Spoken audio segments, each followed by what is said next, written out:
Today is the 13th Sunday of Ordinary Time. Our Gospel is Mark, chapter 5, verses 21 through 43. Jesus has just returned from the other side of the lake, the Gentile side of the lake. People have gathered around him. They see in this man something. They're attracted to him. Now, there's a reference to the great crowd. What did they want? There's reference to the apostles. What do they want? Jesus has named them in a special way to be his disciples. Chapter 3, he's chosen them. I think it's fair to say that they wouldn't have been on the money with their desire. What they were wanting from Jesus, they might have been clear in their minds. The gospel story is going to remind us that a lot of purification and there's a lot of pain between them and the truth of what they desire. And then the question arises, do you still want it? But there are two others in this gospel text who are very definite about what they want. Jairus, one of the leaders of the synagogue, and the woman with the hemorrhage. Jairus comes up, throws himself at Jesus' feet and begs him repeatedly, the text says, to come and heal his daughter. Clearly, she's in a grave state.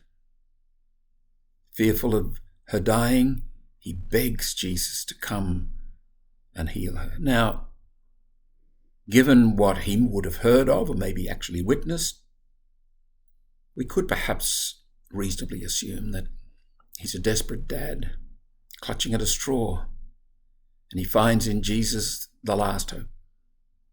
So it's a fairly pragmatic kind of an interpretation. I don't think that's fair to Jairus. Certainly not the way Mark perceives him and writes about him. Jairus is a good man. Jesus believes in him and follows him. Now, that's a turn up for the books in the Gospels. People are following Jesus, but Jesus follows Jairus because he believes in him. And as they approach the house, there's quite a chaos, and some of the pragmatists in the crowd say, oh, she's dead. Let him go. Don't worry about getting him to see her. Jesus turns to Jairus and says, don't be afraid, but believe. I think he's confirming what is sensed in this man, that Jairus does believe in him. And belief here is not just a pragmatic thing. It's a relational thing. It's part of love. I think it's fair to say that Jairus actually loves this man, loves Jesus. Jesus loves Jairus. Like a husband and wife believe in each other. Like parents believe in their children, like friends believe in each other. Belief is another way of talking of love. The woman with the hemorrhage comes into the story, as it were, tangentially, accidentally in a way. Not on her part accidentally, very deliberately. But it's a strange kind of a moment where she's absolutely terrified. Perhaps she's terrified because she's doing something very daring, more so than Jairus. She's a woman. She's unclean. She's about to touch this man. And just as you don't touch the sick or the unclean in that culture, it's not right for those who are unclean to touch others.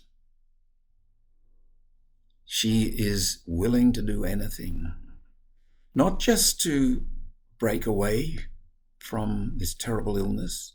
Again, I don't believe it's just pragmatism on the part of this woman. She sees something in this man. If I only touch him, if I can just take hold of his garments, and the rest follows. When Jesus turns around and catches her eye, and her terror increases because he's a teacher, he's somebody in the community, she's not. He says, your faith has saved you. Your belief in me has brought about your healing. This is the most extraordinary revelation. And it's important that we get beyond the pragmatism of it, that if we can grit our teeth and believe it'll happen, then it will happen. I don't believe that's the lesson of Jairus and the woman. The lesson is the lesson of love. If we genuinely love Jesus, if we are in love, and I believe that's the core of the Christian faith, to be in love, then the rest falls into place. Jesus is with us all the time, every day, everywhere. And he keeps repeating to our hearts, I am there for you.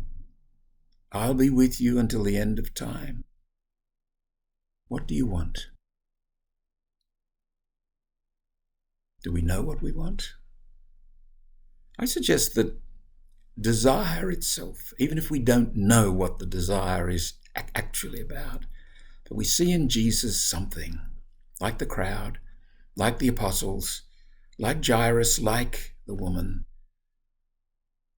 Can you say yes, even if it's a timid yes, even if it's a frightened yes? Can you throw in your lot with this man who's reaching out to you, who's there for you? Can you say to Jesus, looking him in the eye, and say, count me in?